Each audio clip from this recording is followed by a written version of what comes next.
Kung mahilig ka sa bawang na flavor, ito ang gawin mo sa chicken wings mo. So, meron tayo ditong 8 chicken wings. Lagyan natin ng ground black pepper, salt, garlic powder.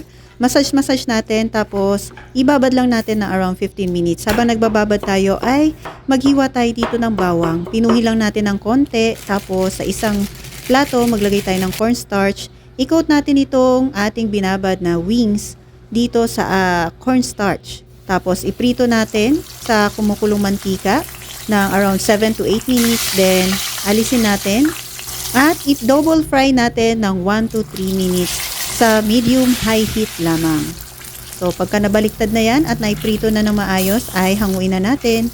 Sa same pan lang din, maglagay tayo ng butter, konting mantika, yung maraming bawang, salt and pepper, paminta.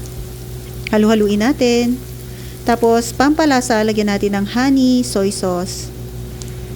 Haluin natin hanggang sa mag-well combine na ang lahat ng sangkap. Ilagay na natin yung ating bell pepper, dagdag aroma at yung ating sesame oil.